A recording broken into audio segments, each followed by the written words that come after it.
මම නීතිඥ නුවන් බැල්ලන්තුඩාව ඒ වගේම ඕස්ට්‍රේලියාවෙත් නව ශ්‍රීලන්තයේත් ඔවුන්ගේ සංක්‍රමණික නීති ආයතනවල ලියාපදිංචි සංක්‍රමණික නීති උපදේශකවරයෙක් වශයෙන් දැන්ට වසර 20කට ආසන්න කාලයක් කටයුතු කරනවා.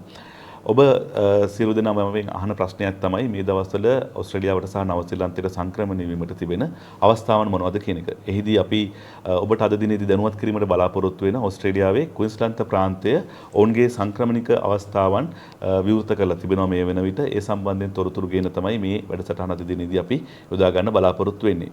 ඔබ දන්නවා ඕස්ට්‍රේලියාවේ සංක්‍රමණික වර්ෂයක් ක්‍රියාත්මක වෙන්නේ ඒ අවුරුද්දක ජුලයි 1 වෙනිදා ඉඳලා ඊළඟ අවුරුද්දේ ජුනි මාස 30 වෙනිදා දක්වා. ඒ අනුව 2025-26 මයිග්‍රේෂන් වර්ෂය සඳහා සංක්‍රමණ වර්ෂය සඳහා ඔවුන්ගේ ප්ලෑනින් ලෙවල් එක කොයිතරම් සංක්‍රමණිකයන් ඕස්ට්‍රේලියාව තුළට බඳවා ගන්නවද කියන එක සම්බන්ධයෙන් දත්ත මේ වෙන විට ප්‍රකාශයට පත් කරලා තියෙනවා ඕස්ට්‍රේලියාවේ ෆෙඩරල් රජය විසින්. ඒ අනුව මේ ඉදිරි මයිග්‍රේෂන් යේක නැත්නම් සංක්‍රමණික වර්ෂය සඳහා සංක්‍රමණිකයන් 1,85,000ක් විවිධ කැටගරිස් ඔස්සේ ඕස්ට්‍රේලියාවට සංක්‍රමණය වීමට අවස්ථාවන් ලබා දීලා තිබෙනවා. ඒ අවස්ථාවන් 1,85,000න් රීජනල් නැත්නම් ප්‍රාදේශීය මට්ටමින් සහ ප්‍රාන්ත රාජ්‍යයන්ගේ අනුග්‍රහය යටතේ සංක්‍රමණය වීම සඳහා අවස්ථාවන් 33,000 බැගින් 66,000ක් නිර්මාණය කරලා තිබෙනවා.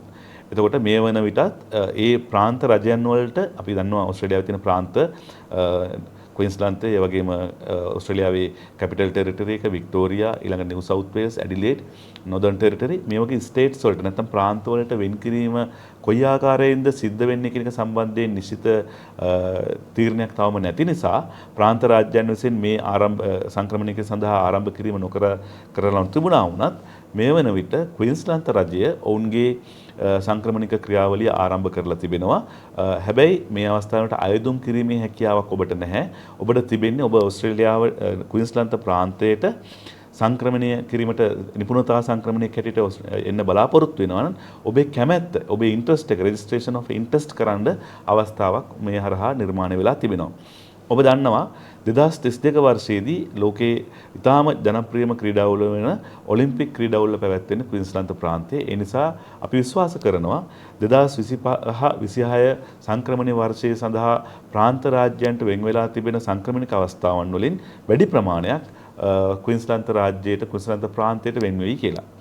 දැන් ක්වීන්ස්ලන්ත ප්‍රාන්තයේ මේ සංක්‍රමණික වැඩසටහන සඳහා ඔබට සුදුසුකම් ලැබීමට හැකියාව ලැබෙන්නේ සංක්‍රමණික කාණ්ඩය ඔස්සේ ප්‍රධාන කැටගරිස් දෙකක් ඔස්සේ. එයින් ඔබ දන්නවා පළවෙනි කැටගරි එක තමයි ස්කිල් ස්පොන්සර්ඩ් පර්මනන්ට් වීසා එක. කියන්නේ ස්ථිර පදිංචිය සඳහා ප්‍රාන්ත රජයක අනුග්‍රහය ලබා ගැනීමෙන් ඔබට ඇප්ලයි කරන්න පුළුවන් ස්කිල් සබ් ක්ලාස් 190 කියන එක යටතේ. ඒ වගේම තමයි ඔබට රීජනල් ඒරියා එකක ස්පොන්සර්ෂිප් එකක් ලබාගෙන සබ් ක්ලාස් 49 එක යටතේ ඇප්ලයි කරන්න පුළුවන්. මේ කැටගරිස් දෙකේ ඇප්ලයි කිරීමේදී ඔබට හිමින වාසිය තමයි ඔබට 190 කැටගරි එකේ නැත්නම් පර්මනන්ට් ස්පොන්සර්ෂිප් එක තියෙන කැටගරි එකකින් ඇප්ලයි කළොත් ලකුණු 5ක් ලබා ගැනීමේ හැකියාව ලැබෙනවා. ඔබේ ලකුණු වලට එකතු කරගන්න හැකියාව ලැබෙනවා. ඒ වගේම තමයි 491 කැටගරි එකකින් ඔබ ඇප්ලයි කරනවා නම් ඔබට ලකුණු 15ක් ඔබගේ ලකුණු වලට එකතු කරගැනීමේ අවස්ථාව ලැබෙනවා. ඒ අනුව මේ කැටගරිස් දෙකෙන් මොන කැටගරි එක යටතේ ඔබ අයදුම් කිරීමට අපේක්ෂා කරනු ලැබුවා වුණත් ඒ සඳහා ක්වීන්ස්ලන්ත ප්‍රාන්තයේ අනුග්‍රහය ලබා ගැනීමට ඔබ අපේක්ෂා කරනවා නම් පළවෙනියෙන්ම ඔබ කළ යුතු දේ තමයි ඕස්ට්‍රේලියාවේ මධ්‍යම රජය නැත්නම් ෆෙඩරල් ගවර්න්මන්ට් එකේ තියෙන ස්කිල් මයිග්‍රේෂන් එකේ තිබෙන threshold requirements ටික ඔබ satisfy කරන්න අවශ්‍ය වෙනවා. නැත්නම් ඒක සපුරාලීම අවශ්‍ය වෙනවා. ඒ අනුව ඔබ ඔබගේ වයස අවුරුදු 45ට අඩු විය යුතුයි. ඔබට occupation list එකේ occupation එකක් තිබෙන්න ඕනේ. ඒ වගේම ඔබට competent English නැත්නම් IELTS හෝ PTE නැත්නම් OET වගේ exam එක ලකුණු 6 සීමාව ඔබට තිබෙන්න අවශ්‍ය වෙනවා. ඒ වගේම ඔබට ලකුණු 65ක් සම්පූර්ණ ලකුණු ලබා ගැනීම කළ යුතු වෙනවා. ඒ අනුව තමයි ඔබ ඒ සඳහා සුදුසුකම් ලබා ගන්න. ඔබ දන්නවා මේ ලකුණු 65 සකස් කර ගැනීමේදී ඔබට ඔබේ වයසට ඒජ් එකට ලකුණු හම්බ වෙනවා. ඔබේ ක්වොලිෆිකේෂන් එකට ලකුණු හම්බ වෙනවා. ඔබේ වර්ක් එක්ස්පීරියන්ස් වලට ලකුණු හම්බ වෙනවා. ඊළඟට ඔබේ පාර්ට්නර්ගේ ස්කිල්ස් තියෙනවා ඒවට ලකුණු හම්බ වෙනවා. ඔබ විවාහක අවිවාහක වෙලා තියෙනවා නම් ඒ සම්බන්ධ වෙනම ලකුණු ලබා ගැනීමක් සිදු කරන්න පුළුවන්. ඒ වගේම තමයි ඔබ ඕස්ට්‍රේලියාවේ අධ්‍යාපනය ලැබලා තිබෙනවා නම් ඒ සඳහාත් ඔබට ලකුණු 5ක් ලබා ගැනීමේ හැකියාවක් තිබෙනවා. ඒ වගේම රීජනල් විශ්වවිද්‍යාලයක අධ්‍යාපනය ලැබලා තිබෙනවා නම් ඒ සඳහා වෙනමත් ලකුණු ලබා ගැනීම වරප්‍රසාද ලකුණු ලබා ගැනීම හැකියාවක් තිබෙනවා.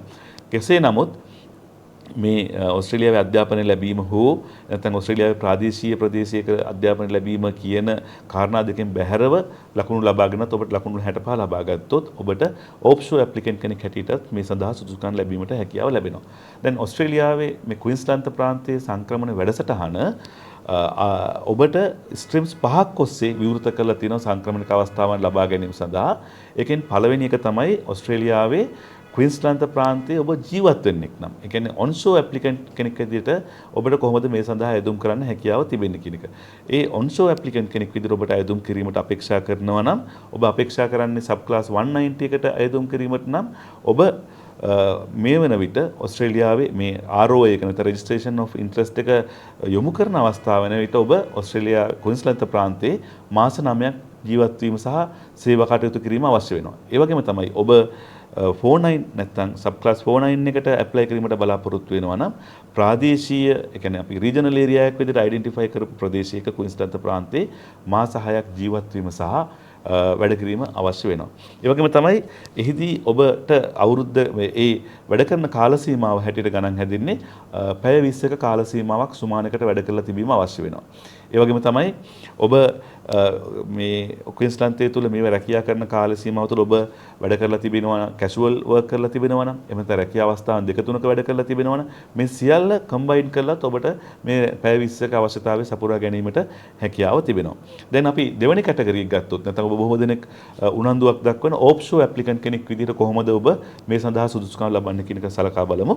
එෙහිදී මුලින්ම අර ලකුණු 65 ලබා ගැනීම ඔබ කරන්න ඕනේ ඒජ් එක ක්වොලිෆිකේෂන් වර්ක් එක්ස්පීරියන්ස් IELTS සහ ඔබේ පාර්ට්නර් ස්කිල්ස් හෝ ඉන්ඩිපෙන්ඩන්ට්ලි ඔබ ගන්න ලකුණුත් එක්ක ඔබට ඒ 190 එකෙන් ලකුණු 5ක් ලබා ගන්න පුළුවන් 491 එක යටතේ ලකුණු 15ක් ලබා ගන්න පුළුවන්. මෙහිදී වැදගත්ම දේ තමයි ඔබ වයස අවුරුදු 45ට අඩු වෙන්න ඕනේ. ඔබට ඩිග්‍රී එක හෝ ඩිප්ලෝමා ක්වොලිෆිකේෂන් එක තියෙන්න ඕනේ. ඒ ඇරුණාම අවුරුද්දක වර්ක් එක්ස්පීරියන්ස් තිබීම ඉතාම වැදගත් වෙනවා.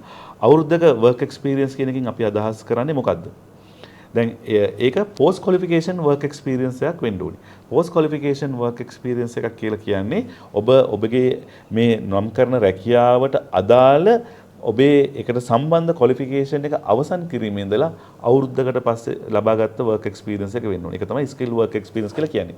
එතෙන්දී සැලකිය යුතු තවත් වැදගත් කාරණාවක් තියෙනවා. මේ 1 year කියන පීරියඩ් 1 year work experience කියන එක කැල්කියුලේට් කරන්නේ ඔබේ ස්කිල් ඇසෙස්මන්ට් ඔතොරිටි එක. ඔබ දන්නවා සෑම ඔකියුපේෂන් එකකටම ඩෙසිග්නේටඩ් ස්කිල් ඇසෙස්මන්ට් ඔතොරිටි එකක් තියෙනවා. ඒ ස්කිල් ඇසෙස්මන්ට් ඔතොරිටි එක තමයි කියන්නේ ඔබට පෝස්ට් ක්වොලිෆිකේෂන් 1 year තියෙනවද නැද්ද කියන එක. දැන් උදාහරණයක් හැටියට ගත්තොත් එහෙම අපි තොරතුරු සේවා අංශය ගත්තොත් IT ඉන්ඩස්ට්‍රි එකේ ගත්තොත් software engineer කෙනෙකුට software engineering degree එකක් තියෙනවා නම් ඔවුන්ගේ assessment authority එක වෙන ACS එකෙන් කියනවා ඔබට ඒ software engineering වලට ඍජුවම සම්බන්ධ work experience අවුරුදු දෙකක් තියෙන්න ඕනේ. ඒ අවුරුදු දෙක අවශ්‍ය වෙන්නේ අර software engineer කෙනෙක් හැටියට qualify වීම සඳහා ඔබට අවශ්‍ය skill level එකට එන්න. එතකොට skill assessment authority හැටියට ACS එක ඔබේ තියෙන work experience වලින් අර skill එකට ඒමට අපේක්ෂා කිරීමට අවශ්‍ය අවුරුදු දෙකක කාල සීමාව අඩු කිරීමෙන් අනතුරුව තමයි ඔබේ skill work experience count කරන්න පටන් ගන්න. එතකොට ඔබට අවුරුදු 3ක experience තිබුණොත් තමයි IT industry එකේ කෙනෙක් නම් ඔබට මේ අවුරුද්දක qualification අවුරුද්දක work experience එක සම්පූර්ණ කරන්න අවස්ථාව ලැබෙන්නේ. ඒ වගේම තමයි ඔබට තවත් අවස්ථාවක් තියෙනවා ඕස්ට්‍රේලියාවේ ඔබ ජීවත් වෙනවා නම් ඕස්ට්‍රේලියාවේ ජීවත් වෙන කෙනෙකුට ඔබ construction building and construction list එකේ ඔබේ occupation එක තියෙනවා නම් ඔබට ඒ හරහාත් මේ සඳහා යෙදුම් කිරීමට හැකියාව ලැබෙනවා. හැබැයි එතෙන්දී තියෙන අනිකුත් සුදුසුකම් වලට යටත්ව ඔබ එතෙන්දී සම්පූර්ණ කිරීම අවශ්‍ය වෙනවා මාස 3ක කාලයක් මේ ඕස්ට්‍රේලියාවේ අදාළ තමන් නම් කරන ලබන රැකියාවේ වැඩ කටයුතු කිරීම. ඒතකොට මේ දෙකේ වෙනස තියෙන ඔබ ඕස්ට්‍රේලියාවේ ඉන්න කෙනෙක් හැටියට සහ කන්ස්ට්‍රක්ෂන් ඉන්ඩස්ට්‍රි එකේ ඉන්න කෙනෙක් සම්බන්ධයෙන් ගත්තොත් එහෙම වෙනස තියෙන්නේ. සාමාන්‍ය කෙනෙකුට මාස 6ක් 49 එකට අවශ්‍ය වෙනවා 190 එකට අවුරුදු මාස 9ක කාලයක් සේවාව අවශ්‍ය වෙනවා සහ පදිංචිය අවශ්‍ය වෙනවා. නමුත් 49 අපි කන්ස්ට්‍රක්ෂන් සහ බිල්ඩින් ඉන්ඩස්ට්‍රි එකේ කෙනෙක් නම් ඒ ලිස්ට් එකේ තියෙන නම තියෙන ඔකියුපේෂන් එක තියෙන කෙනෙක් නම් ඔබට අවශ්‍ය වෙන්නේ මාස 3ක ජීවත් වීම සහ මාස 3ක සේවා අත්දැකීම් පමණයි. ඊළඟට හතරවෙනි කැටගරි එක තමයි ඔබ ඕස්ට්‍රේලියාවේ ක්වීන්ස්ලන්ත ප්‍රාන්තයේ විශ්වවිද්‍යාලයක අධ්‍යාපනය ලැබපු ජාත්‍යන්තර ශිෂ්‍යයෙක් නැත්නම් ඉන්ටර්නැෂනල් ස්ටුඩන්ට් කෙනෙක් නම් ඔබට ඉන්ටර්නැෂනල් ස්ටුඩන්ට්ස්ලාට වෙන් කරලා තියෙන ලයිස්තුව ඔස්සේ අයදුම් කිරීමේ හැකියාව තිබෙනවා. ඒතර එතෙන්දී ඔබ ඒ අයදුම් කිරීම ඔබේ කිරීම කරන්න වෙන්නේ ඔබ ක්වීන්ස්ලන්ත ප්‍රාන්තයේ විශ්වවිද්‍යාලයක ඔබේ සම්පූර්ණ පාඨමාලාව අවසන් කරලා තිබුණොත් පමණයි. ඒ වගේම තමයි ඔබට මාස 6ක සහ මාස 9ක ඒ සුදුසුකම් ලැබීම සේවා කටයුතු කිරීම අවශ්‍ය වෙනවා 49 සහ 190 කියන කැටගරි දෙක ඔස්සේ. ඊට අමතරව ඔබ ලබා ගැනීම අවශ්‍ය වෙනවා ඔබේ රැකියාව කිරීම ඔබේ ක්වොලිෆිකේෂන් එකට සම්බන්ධ වීම අවශ්‍ය වෙන්නේ නැහැ. මේක තමයි මෙතන තියෙන වැදගත්ම ඇඩ්වාන්ටේජ් එක. ඒ කියන්නේ ඔබ ලබාගත් ක්වොලිෆිකේෂන් එකයි ඔබ දැනට රැකියාව කරන එක අතර සම්බන්ධතාවයක් තිබීම අවශ්‍ය වෙන්නේ නැහැ. ඒ වගේම තමයි අපි කතා කරපු ඕස්ට්‍රේලියාවේ ඇතුළෙන් ඉඳන් ඔබ ඇප්ලයි කරනවා නම් ඒ ඇතුළෙන් ඉඳන් ඇප්ලයි කරන අවස්ථාවකදී ඔබ හැමතිස්සෙම ROI එක ලොච් කරන අවස්ථාවේදී ඒ වගේම මේ සඳහා ඔබට ඉන්විටේෂන් එක ලැබෙන අවස්ථාවේ ආරාධනය ලැබෙන අවස්ථාවේදී ඒ වගේම වීසා එක ලැබෙන අවස්ථාවේදී ඔබ හැම මේ අවස්ථා තුනේදීම ඔබට අදාළ රැකියාවේ සේවා කටයුතු නිරත වී සිටීම අවශ්‍ය වෙනවා. ඉතින් මේ ආකාරයට තමයි ඔබට ඕස්ට්‍රේලියාවේ ක්වීන්ස්ලන්ත ප්‍රාන්තයේ සංක්‍රමණිකයක හැටියට යන්න අවස්ථාව ලැබෙන්නේ. දැනට ඔබට කළ හැකි වන්නේ ROI එකක් ලියාපදිංචි කිරීම පමණයි. හැබැයි අපි දන්නවා ඉදිරි මාස කිහිපය ඇතුළත ප්‍රාන්ත රාජ්‍යයන්ට වෙන්නුණු කෝට එක කොච්චරද කියලා මධ්‍යම රජය විසින් තීරණය කරපු වහාම මේක විවෘත වෙනවා. ඒ නිසා ඔබට දැන්ම ඔබේ සුදුසුකම් සපුරා ගැනීම කරන්න පුළුවන්. ඔයා දැනටමත් ඔබ ස්කිල් ඇසෙස්මන්ට් එකක් කරලා තියෙනවා නම් ඒ ස්කිල් ඇසෙස්මන්ට් එක එක්ස්පයර් වෙලා තියෙනවා. ඒක රීවැලිඩේට් කරගන්න පුළුවන්. එහෙම නැත්නම් ඔබ ස්කිල් ඇසෙස්මන්ට් එක කරලා ගොඩක් කල් ගිහිලා නම් ඔබේ ලකුණු වෙනස් වෙලා තියෙනවා නම් අපි වගේ මයිග්‍රේෂන් ඒජන්ට් කෙනෙකුට කතා කරලා ඉවරලා ඔබේ ප්‍රොෆයිල් එක රීඑවලුවේට් කරලා ඔබේ ලකුණු 65 නිසි ආකාරයෙන් අරන් තියනවද කියලා බලන්න පුළුවන්. ඒ නිසා අපි මේ සම්බන්ධයෙන් ඔබට සුදුසුකම් ලබා ගැනීමට අවශ්‍යතාවයක් තිබෙනවා නම් මේ ගැන තොරතුරු දැනගන්න අවශ්‍යතාවයක් තියෙනවා නම් අපේ මේ තිරේ දිස්වන දුරකථන අංකයට කතා කරන්න. එහෙනම් ඒ දුරකථන අංකතුම ඔස්සේ සංවිධානය කරලා තිබෙන WhatsApp ගණනකට ඔබට යොමු වෙන්න පුළුවන්. නැත්නම් ඔබේ ඒ WhatsApp එකට ඔබේ CV එක ප්‍රොෆයිල් එක අපිට එවුවොත් අපිට පුළුවන් නිවැරදිම ඇඩ්වයිස් එකක් දෙන්න. ඔබ කොහොමද ක්වීන්ස්ලන්තයේ සංක්‍රමණික නීති වැඩසටහන ඔස්සේ ඒ රටට සංක්‍රමණය වීමට අවස්ථාව ලබා ගන්න හැකියාව ලබා ගන්න කොහොමද කියන එක සම්බන්ධයෙන් ඔබට උපදෙස් ලබා දෙන්න.